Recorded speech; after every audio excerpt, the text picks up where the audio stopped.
예. 자, 그러면 오늘 두 번째 강의 시작하겠습니다.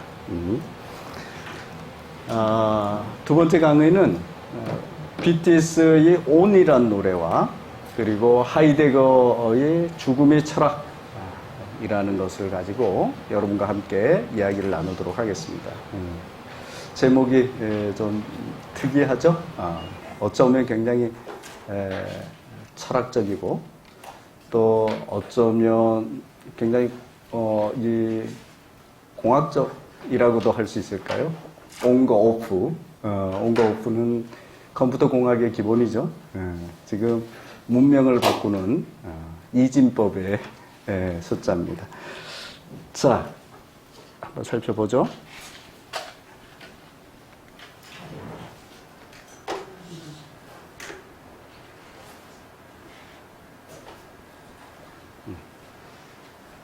예, 강의 구성은 매번 똑같습니다. 콘서트가 두 번 펼쳐지는데요. 첫 번째 콘서트는 BTS의 콘서트고 두 번째 콘서트는 매번 공연자가 바뀝니다. 철학 콘서트죠. 이번에는 하이데거가 콘서트를 펼칩니다. 자, 제1악장입니다. BTS 콘서트의 제목은 나의 고통이 있는 곳에 내가 숨쉬게 하소서. 마치 성가 제목 같아요. 그죠? 자, 이게 핵심 노랫말입니다. 자, 지금 뮤직비디오에 나오는 공연 장면입니다. 온. 분위기가 느껴지죠?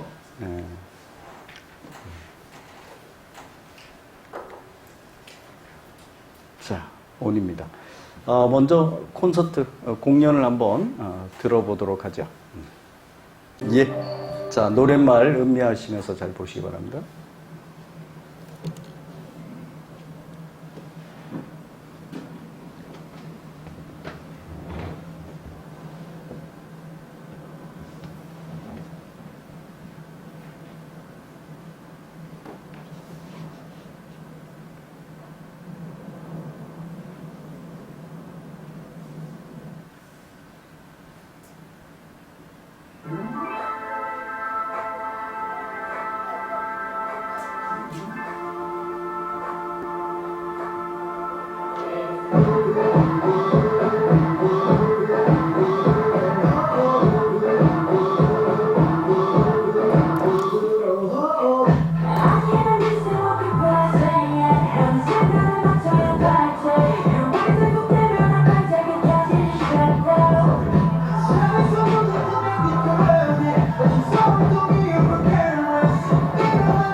잘 보셨죠? 예.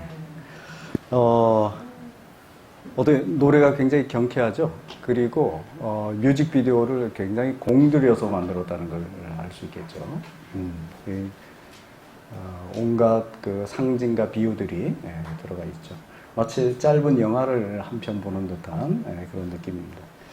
대신 그 노랫말이 영어와 한글이 막 섞여 있어서, 그리고 중간에 그 한글이 있는데도, 우리말이 있는데도 이게 잘 들리지 않았을 것 같습니다. 그래서 제가 노랫말을 한번 읽어 드리겠습니다.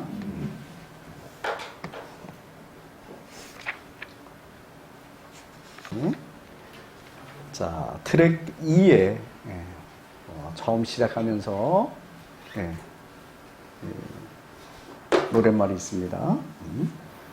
자, 맨 처음 보면 사람들이 이야기하는 것을 난 이해할 수가 없어. 어느 장단에 맞춰야 될지, 한 발자국 떼면 한 발자국 커지는 그림자.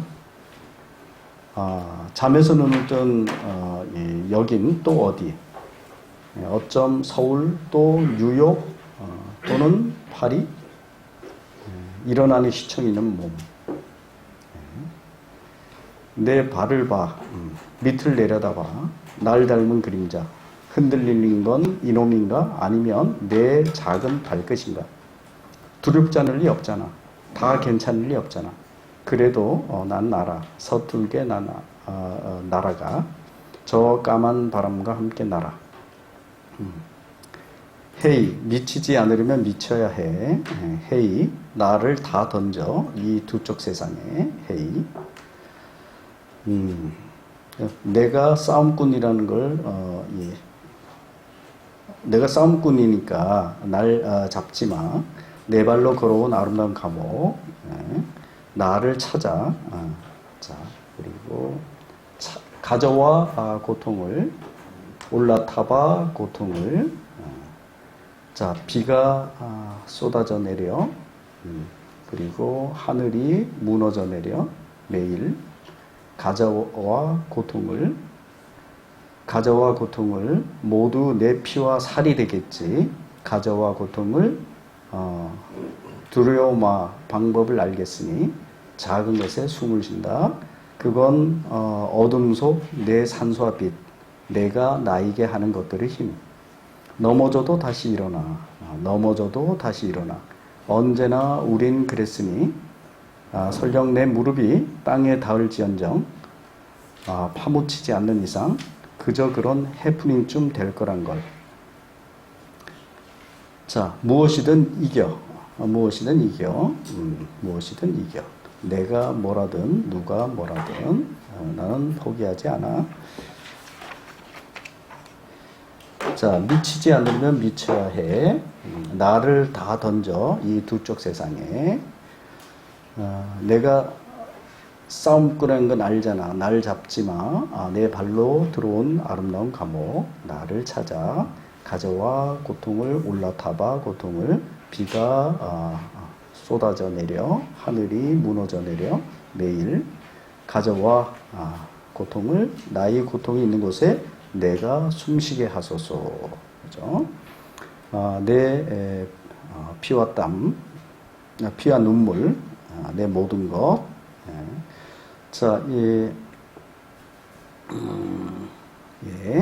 그리고 또 내가 싸움꾼이란 걸 알잖아. 날 잡지 마. 깜깜한 심연 속 기꺼이 잠겨. 나를 찾아. 가져와 고통을. 올라타봐 고통을. 비가 쏟아져 내려. 하늘이 무너져 내려. 매일. 가져와 고통을. 올라타봐 고통을. 예. 자, 이런 식으로 노랫말이 되어 있습니다. 대충 이해를 하시죠? 이게 무슨 뜻인가? 이 노래는 사실 삶의 그림자 또는 삶의 고통을 이야기하는 노래입니다. 그래서 우리들 삶의 고통이라는 것은 한 발자국 내딛으면 한 발자국 더 커지는 그림자처럼, 우리 고통 이라는 것이 산 넘어 산처럼 인생이 고통의 연속이죠. 그래서 그 고통 때문에 우리가 희청이고 흔들리고 그리고 또 두렵고 또 넘어지고 하죠.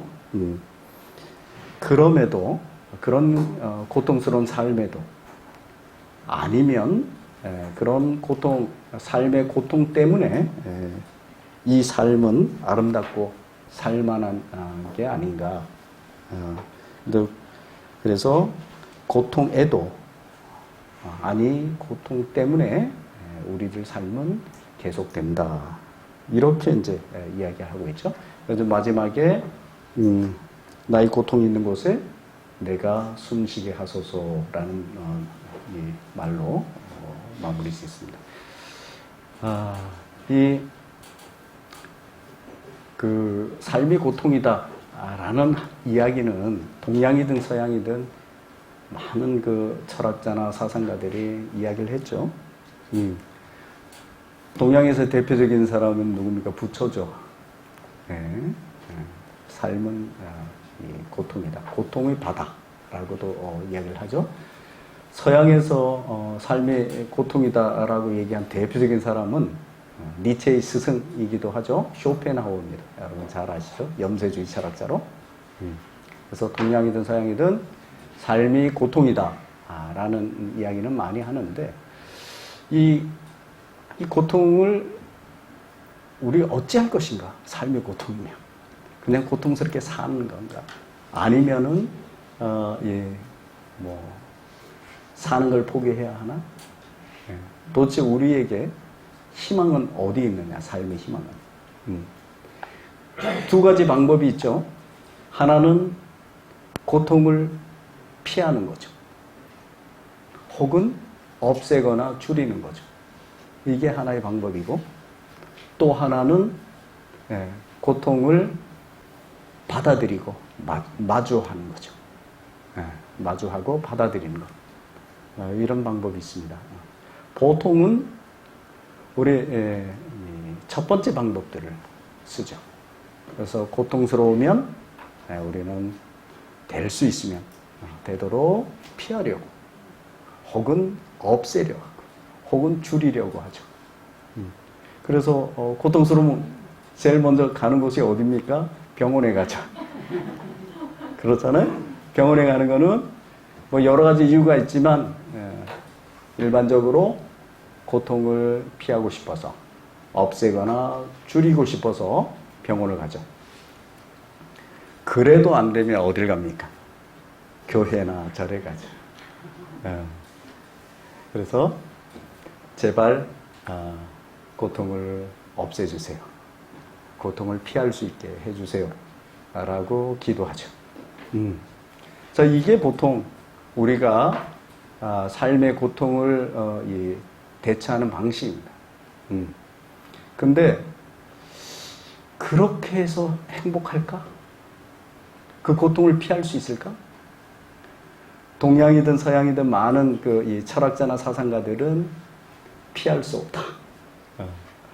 고통을 피했다라고 생각하는 순간 돌아서면 또 똑 하고 서 있어요. 놀랍게. 어머나 깜짝이야. 또 고통. 그래서 또 이렇게 돌아서서 피해서 달아나면 이제 한숨 돌리는 거죠.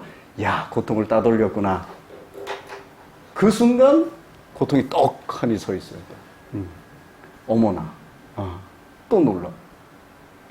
정말 삶은 온 곳에 마치 여러분 그 매트릭스 영화 볼 때 막 도망가서 딱 돌아서면 누가 있어요? 에이전트.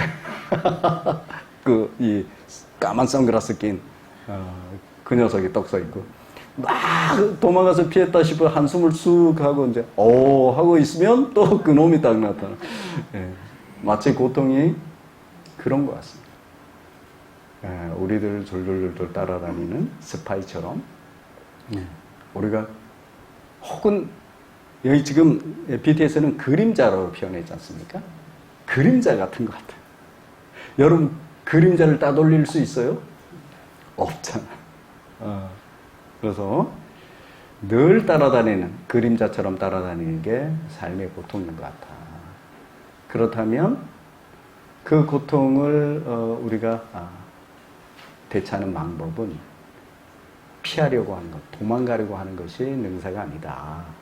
그게 일시적으로는 이 고통을 피하는 방법이 되겠지만 어느새 고통은 마치 우리들 그림자처럼 또 나타난다.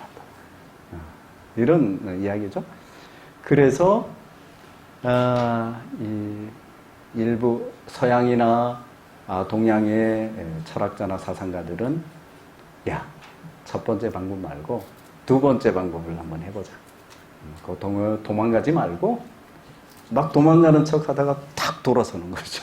그러면 누가 놀랄까요? 내가 놀라는 게 아니고 고통이 놀라겠죠. 어머나, 이 녀석 맨날 도망가고 난 쫓아갔었는데 갑자기 이 녀석이 무슨 일이 벌어졌는지 딱 돌아서도 당당하게 탁 쳐다봐. 고통이 놀라겠죠. 그래서 고통이 도망가겠죠. 이런 방법도 있다. 일종의 정면 돌파라 할까요? 자, 그걸 이야기하는 게 지금 BTS의 온이라는 노래입니다. 온이라는 노래. 근데 왜 제목이 온일까? 이 노랫말에 온은 딱 한 군데 등장해요. 고통스러워도 우리 삶은 계속된다. 라는 걸로 등장합니다. 고통스러워도, 삶이 고통스러워도 우리들 삶은 계속된다. 라는 노랫말로 등장합니다. 자, 이 온은 아까도 얘기를 했지만, 온이 의미를 가지려면 무엇이 있어야 됩니까? 빛이 의미를 가지려면 뭐가 있어야 돼요? 어둠이 있어야 되죠. 마찬가지 온이 의미를 가지려면 오프가 있어야 됩니다. 온이 아닌 것. 그럴 때 비로소 온이 의미를 갖고 자기 역할을 할 수가 있어요. 그래서 늘 이 온을 이해하기 위해서는 오프를 이해해야 됩니다. 자, 그럼 온이라는 건 뭘까? 예를 들어서 이 스위치 온, 오프가 대표적이죠? 지금은 무슨 상태입니까? 온 상태죠. 오프 상태는 이게 꺼지는 거고. 자, 그러면 온이라는 건 뭡니까? 빛이 있는 거죠.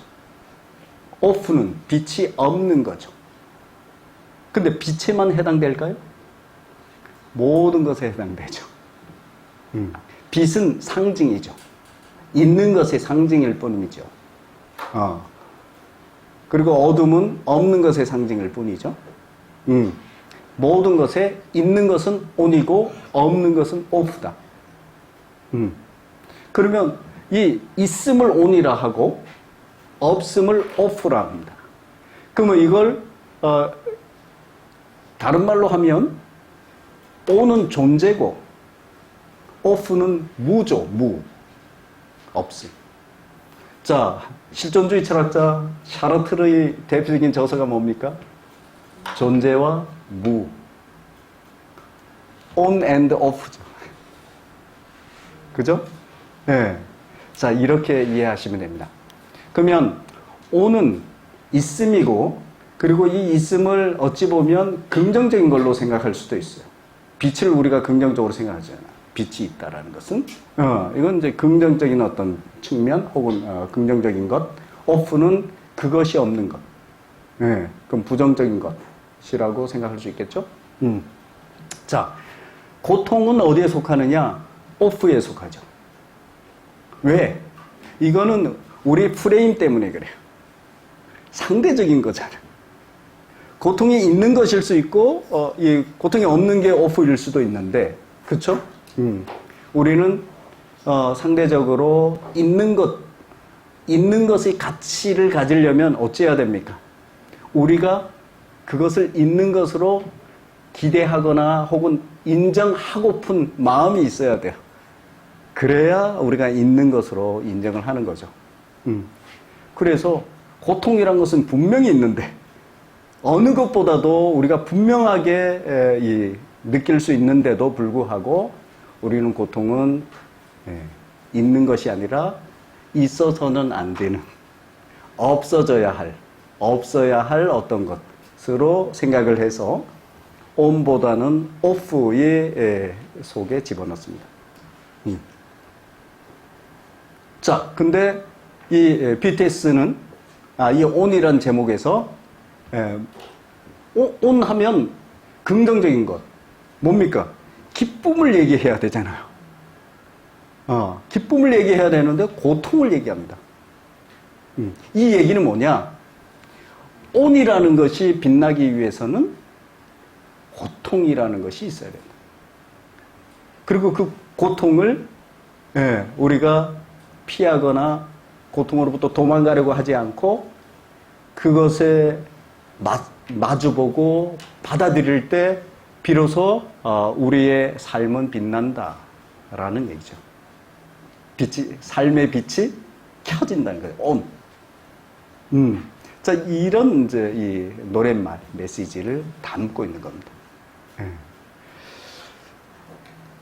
자, 그러면 노랫말을 지금 핵심을 한번 살펴보죠. 이렇습니다. 내가 싸움꾼이라는 걸 알잖아. 날 잡지 마. 내 발로 들어온 아름다운 감옥, 가저와 고통을, 올라타봐 고통을, 나의 고통이 있는 곳에 내가 숨쉬게 하소서. 자, 고통을 피하지 않고, 그죠? 고통을 마주하고 받아들이죠. 맞서죠. 자, 제 발로 감옥에 들어오는 거죠. 그 고통이라는 곳에 들어오는 거죠. 걸어 들어오고, 고통을 가져오고, 고통에 올라타고 보고, 자, 그러면 고통이 있는 곳에서 내가 숨을 쉬게 된다. 숨을 쉰다는 의미가 뭡니까? 삶의 희망을 갖고, 삶의 꿈을 펼치고, 비로소, 이 삶을 느끼고, 내가 살아있다는 것을 느끼면서 사는 게 숨이지 않습니까? 여러분, 살아있다는 것을 어떻게 확인해요? 자, 어떤 사람이 쓰러졌어요. 그럼 막 쫓아가서 뭘 합니까? 그 사람이 숨을 쉬는지 보죠. 이 숨은 살아있다는 증거입니다. 그래서 나를 숨쉬게 하소서 하면 나를 살게 하소서. 내 삶을 살게 하소서.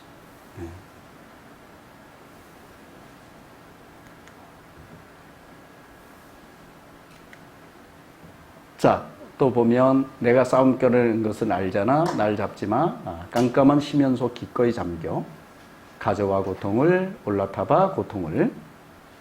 내가 아는 모든 것은 on. 이거죠. 계속된다.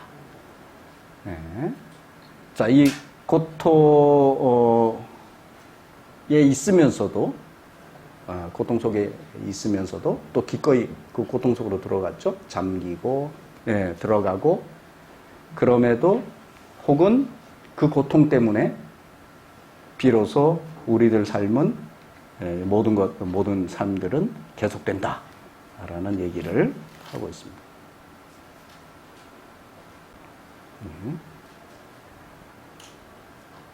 자, 어찌 보면 고통은 우리에겐 벽입니다. 그죠? 아까 on, going on. 살아간다는 것은 걸어가는 거라고 할 수 있어요. 삶의 길을 걷는 거죠. 그런데 걷다 보면 이런 정말 도저히 넘을 수 없는 그런 벽이 앞에 떡 가로막죠. 이게 고통입니다. 그럴 때 우리는 어떡합니까?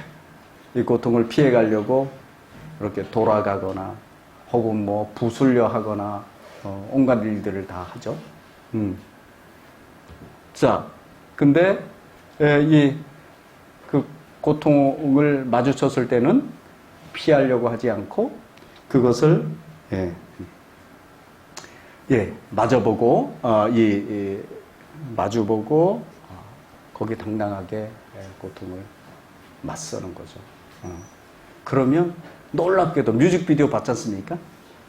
열립니다. 고통.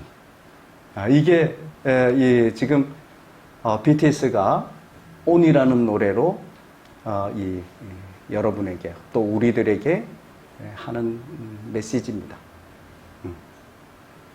온이라는 것은 우리 이제 삶의 어떤 그 희망이죠. 그리고 삶이라 할까? 이런 것들은 어떻게 열리느냐. 많이 벽이 부딪혔을 때 그 벽을 피하려고 하지 마라. 당당하게 맞서서 마주 볼 때, 그때 비로소 그 벽은 열린다. 그래서 삶의 길이 열린다는 거죠. 가능성이. 자, 이런 이야기를 잘 보여준 영화가 있어요. 버킷리스트라는 건데요. 여기 두 사람인 주인공이 등장하죠. 이 한 사람, 이 사람은 백만장자고요. 이 사람은 가난한 자동차 정비공입니다. 근데 이렇게 다른 사람이 둘이 공통점이 있습니다. 시한부를 선고받았다라는. 이제 도저히 고칠 수 없어서 얼마 있다 죽게 된다라는 공통점이 있습니다. 자, 그러니까 고통이라는 벽이 앞에 뚝 선 거죠. 삶을 살아가다. 그때 그것을 대처하는 방식이 아주 다릅니다. 이 백만장자는 뭐 난리 났습니다. 백만장자잖아요. 자기가 엄청난 재산을 가지고 있는데, 아니 이걸 두고 내가 누리지도 못하고 이제 좀 있으면 죽어야 된다는 걸 이걸 도저히 받아들일 수가 없는. 그래서 뭐 소리 지르고 난리죠. 도대체 왜 이따위 거를 못 고치냐? 지금 과학이 의학이 얼마나 발달했는데 막 그래서 막 호통치고 도저히 받아들이지 못한다고 난리칩니다. 자, 근데 그래도 소용이 없죠. 못 고치는데요. 같은 병실인가 하면 옆에인가 있는 이 자동차 정비공은 처음에는 막 슬퍼하죠.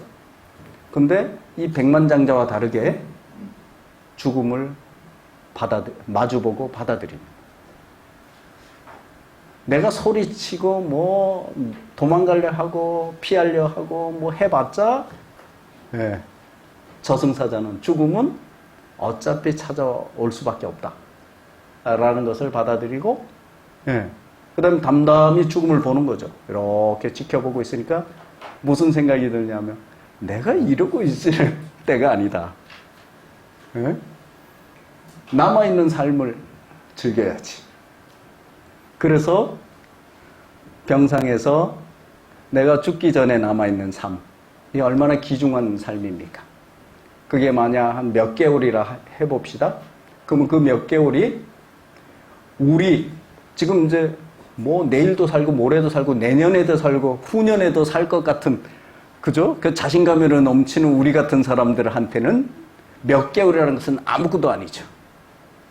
근데 그 몇 개월밖에 안 남은 사람에게는 이 몇 개월이 엄청나게 소중한 아주 귀한 시간이죠.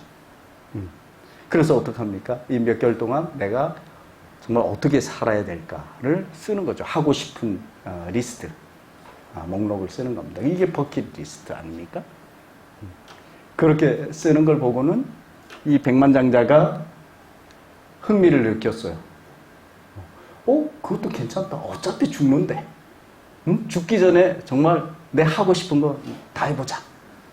그래서 이 사람 버킷리스트에 자기 버킷리스트를 덧붙여서 10개를 만듭니다. 그래서 이 10개를 해보자. 나는 돈이 많으니까 돈은 걱정하지 말아라. 그렇게 해서 둘이 이 버킷리스트를 실행하는 일들을 하면서 돌아다니는 그런 에피소드로 꾸며진 이야기가 바로 버킷리스트라는 영화입니다. 자, 그러면 이 사람들이 도대체 뭘 10개를 썼는지 한번 살펴볼까요? 살펴보기 전에 여러분 어디 한번 써보세요. 여러분이 만약 몇 개월은 좀 그렇고 한 1년 남았다 하면 10가지를 만약 해야 된다면 뭘 하고 싶은지 어디다 한번 써보십시오. 그러고 나서 한번 비교를 해보죠. 자, 뭐 10개 너무 많으면 한 뭐 3개? 꼭 해보고 싶은 거 한 3개 정도. 그게 여기 있는지 한번 봅시다. 이 사람들이랑 비교를 해보죠.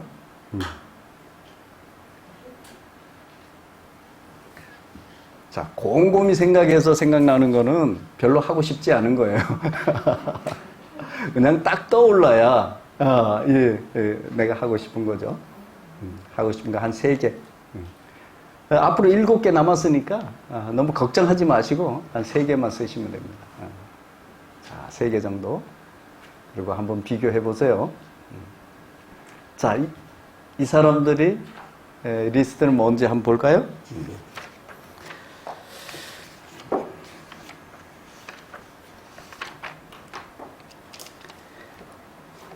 예. 첫 번째가 제일 해보고 싶은 것이 뭐냐? 장엄한 광경복입니다. 그냥 이 풍경이 아니라 그걸 딱 보면 장엄하다는 게 느껴져서 그냥 얼어붙거나, 그죠? 말문이 막히거나, 이런, 이 광경. 그걸 보고 싶은 거예요. 그래서 이제 영화 속에서 보면 그걸 소원을 성취를 해요. 그게 뭐냐면 세상에서 제일 높은 곳, 에베레스트. 그 정상에 올라가는 거예요. 올라가서 그 밑에 있는 그 광경을 내려다보는 그걸 이제 장엄한 광경을 봅니다. 자, 이게 첫 번째 소원이고요. 두 번째는 모르는 사람 돕기. 모르는 사람 돕기. 자, 그게 소원이다. 그러니까 여태껏 뭘 돕는 일은 했어도 주로 주변에 아는 사람들, 자기가 사랑하는 사람들, 좋아하는 사람들을 주로 도와왔던가 봐요. 그래서 죽기 전에는 전혀 모르는 사람들을 한번 도와보자. 이런 게 두 번째 소원입니다. 그리고 세 번째 소원은, 이건 좀 재미납니다. 눈물 나도록 한번 웃어보자. 우리 막 웃다 보면 막 눈물이 막 나잖아요. 아주 크게 웃으면. 이게 세 번째 소원이고요. 네 번째는, 이제 네 번째부터는 좀, 우리가 익숙하게 떠올릴 수 있는 소원들이에요. 지금 여기 세 번째까지는 그걸 지금 몇 개월밖에 안 남았는데 뭘 이런 소원을 모르는 사람 도와주기 뭐 이런 소원을 이 10개밖에 안 되는 버킷리스트에 집어넣냐 좀 의아해할 수 있는데 네 번째부터는 그 이 스포츠카 아주 비싼 멋진 스포츠카 여기는 셀비 머스탱이라고 그러는데 이걸 한번 몰아보고 싶다. 요게 네 번째고요. 다섯 번째는 세상에서 가장 아름다운 여자와 키스를 해보고 싶다. 이 늙은 사람들이. 늙으면. 내 나이가 어때서. 그죠? 자, 그 다음에 여섯 번째는 문신 해보기. 문신. 그래서 이게 나이 드신 분들은, 젊은 분들은 많이 하는데, 나이 드신 분들은 문신하는 걸 굉장히 꺼려했죠. 문신하면 뭔가 사람들이 이게 손가락질하고 저 사람은 뭐 범죄 집단인가 뭐 혹은 뭔가 일탈된 제대로 된 그 사회적인 질서를 지키는 그런 사람이 아니라고 생각을 하니까. 근데 젊은 사람들은 생각이 다르죠. 그러니까 이런 것도 한번 해보자. 그리고 일곱 번째는 스카이다이빙. 이거 굉장히 두렵죠. 그러니까 젊었을 때도 젊은 사람 중에서도 스카이다이빙을 함부로 할 생각을 못 하는데 이 나이 든 사람들이 이제 3개월밖에 그저 남지 않았는데 두려울 게 뭐 있냐? 이거 한번 해보자. 그래서 스카이다이빙이 좀 그러면 뭐 번지 점프 같은 경우도 그 흉내를 좀 낼 수는 있죠. 그리고 여덟 번째는 여기저기 여행 다니는 겁니다. 이 사람들이 가고 싶은 곳은 홍콩, 로마, 그 다음에 인도, 이집트 이집트 가서 피라미드 보고 싶어하고 인도에 가서 타지마할 이런 걸 보고 싶어하고 자 이런 여기저기 여행하는 것. 그 다음에 9번째가 만리장성에서 오토바이 타기. 만리장성에서 오토바이 타기. 그리고 마지막 10번째는 세렝게티에서 사자를 사냥하는 거. 초원에서 사자를 사냥하는 거. 이게 이제 10번째. 혹시 여러분이랑 겹치는 게 있나요? 혹시 겹치는 거 있으면 손 한번 들어보세요. 3개 중에 예, 있으시군요. 좋습니다. 자, 어쨌든 자, 이 3개월이 남았다. 그러면 몇 개월이 남았다 그러면 꼭 해보고 싶은 리스트를 해서 그걸 이제 실행한다고 돌아다닙니다. 근데 이 영화가 재밌는 게 뭐냐면 이제 몇 개월밖에 안 남았잖아. 근데 이 영화는 정말 이 사람들이 죽음이 바로 코앞에 닥친 사람이라고 믿을 수 없을 정도로 엄청나게 활기찹니다. 이 사람들 신나 죽는 거야. 야, 이렇게 신날 수가 있나? 삶이. 그래서 아주 삶을 아주 만끽합니다. 영화 내내. 예. 물론 도중에 또 짠한 것도 있지만, 예. 그래서 참 아이러니다. 도대체 고통 중에 가장 큰 고통이 뭡니까? 죽음 아닙니까? 그런 가장 큰 고통 앞에서 이 사람들이 이렇게 즐거워할 수 있나? 그리고 이렇게 활기찰 수 있나? 이렇게 생생하게 삶이라는 것을 정말 제대로 생생하게 느끼면서 삶답게 살 수 있나? 라는 생각이 들 수가 있어요. 근데 뒤집으면 여기에 메시지가 있는 거죠. 삶은, 정말 참다운 삶은 바로 고통을 마주할 때 우리가 생생한 삶을 살 수 있다. 자, 하나만 얘기해 볼게요. 이게 너무 뜬구름 잡는 것 같으면 여러분 살아있다는 걸 느끼는 가장 쉬운 방법이 있습니다. 자, 아주 날카로운 면도칼을 하나 드세요. 그리고 손가락을 갖다 놓고 이 앞을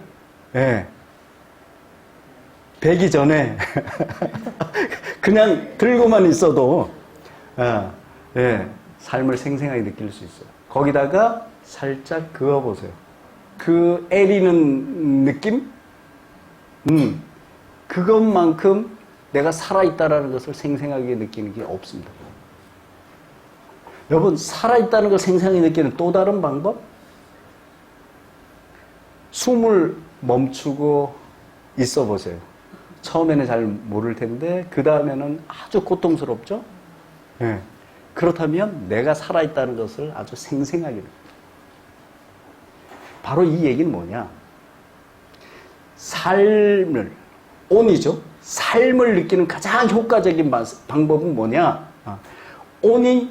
더 이상 온일 수 없는 처지에 막다른 곳에 처해 있을 때, 그때 비로소 내가 온하고 있다는 것을 아주 절절히 느끼는 것. 자, 숨 쉴 때, 저희들이 원하는 대로 숨을 쉬면 저희가 지금 숨을 쉬고 있다는 걸 느낄 수 있습니까? 못 느끼죠. 근데 숨을 쉴 수가 없을 때, 그때는 내가 숨을 쉬고 있었다라는 것을 아주 뼈저리게 느끼죠. 그래서 이 걷는 것도 우리가 걸어보면 내가 걷고 있다는 걸 모르고 걷는 경우가 많아요. 근데 돌뿌리에 탁 채워갖고 넘어져 봐야 내가 걷고 있었구나. 이런 걸 생생하게 느끼죠. 그래서 오프라는 게 우리가 오늘 확실하게 생생하게 느끼게 하는 그런 역할을 한다라는 말씀 드립니다. 자, 여기 이 사람들이 이거 다 했는데 이 중에서 세상에서 가장 아름다운 여자와 키스하기, 이거는 어떻게 성공했는지 아십니까? 이 백만장자가 딸이랑 이러저러한 이유로 서로 갈등 때문에 못 본 지 오래됐어요. 근데 이제 몇 개월 뒤에 죽잖아. 그러니까 이 친구가 설득을 합니다. 야, 죽은 사람 소원도 들어주는데 지금 몇 개월밖에 안 남았는데 너 그러고 죽을래 그냥? 너 가장 사랑하는 사람 아니냐?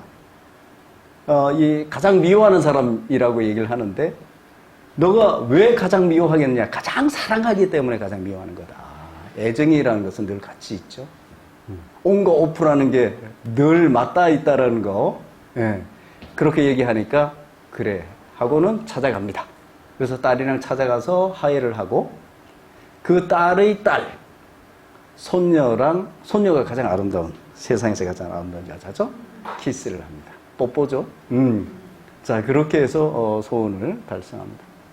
그리고 맨 앞에는 장엄한 광경보기는 이건 이 두 사람이 결국은 거기에 어떻게 올라갑니까? 그래서 아마 제가 영화 본 지 오래돼서 잘은 모르는데 제 기억이 맞을 겁니다. 두 분이 죽고 나서 그걸 가지고 올라간 거죠.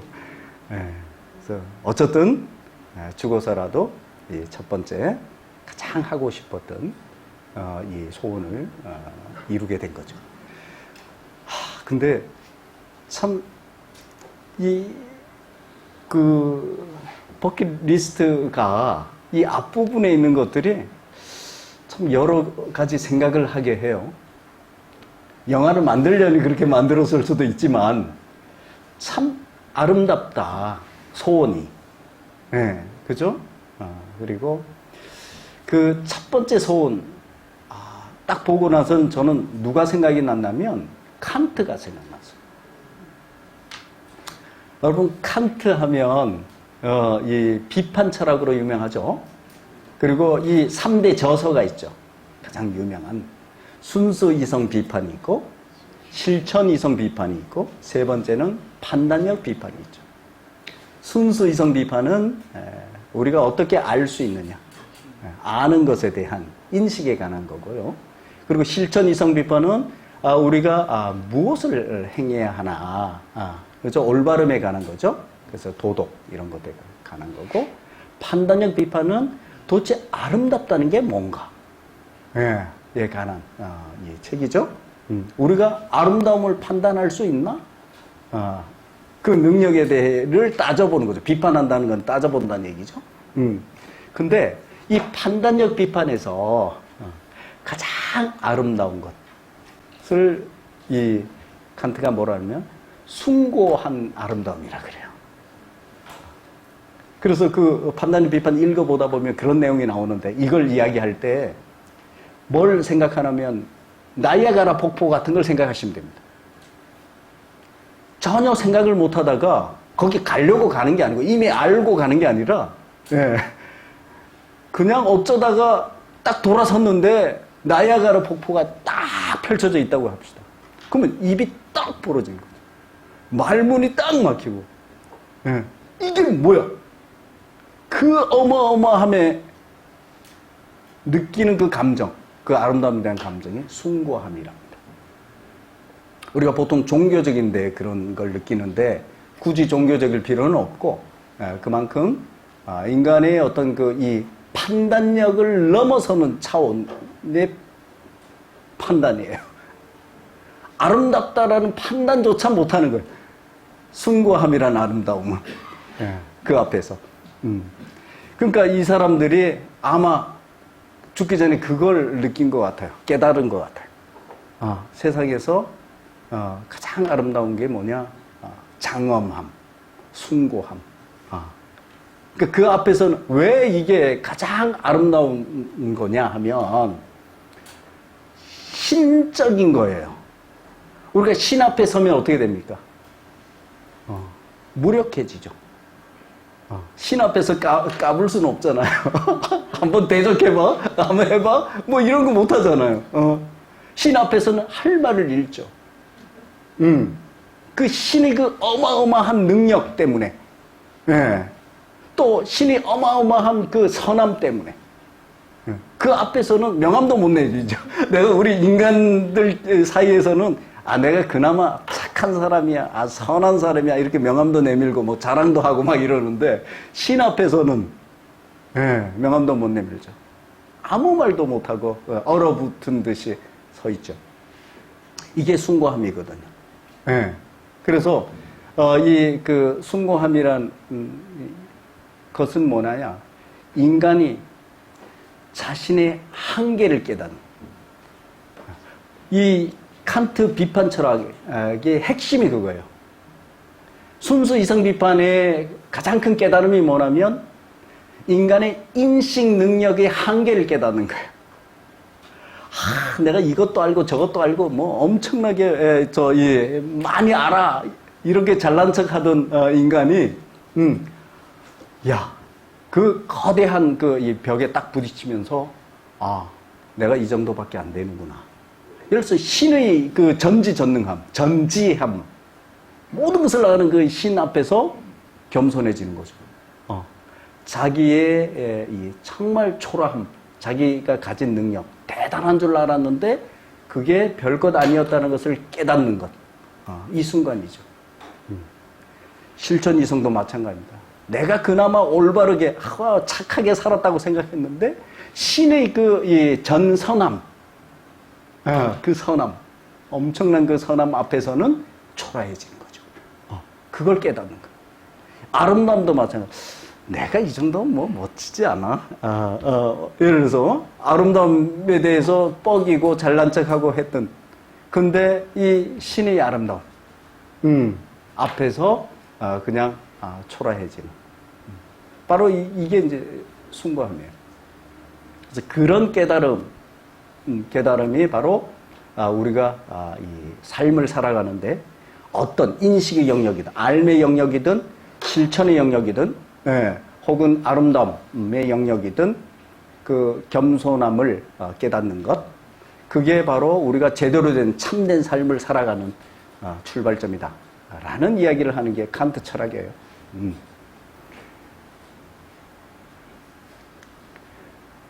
자, 이렇게 1학장이 마쳤는데 지금 한 1시간 정도 한 것 같아요. 먼저 쉬고 그 다음에 이어서 가도록 하죠. 15분 쉬겠습니다. 3시 15분까지 쉬겠습니다.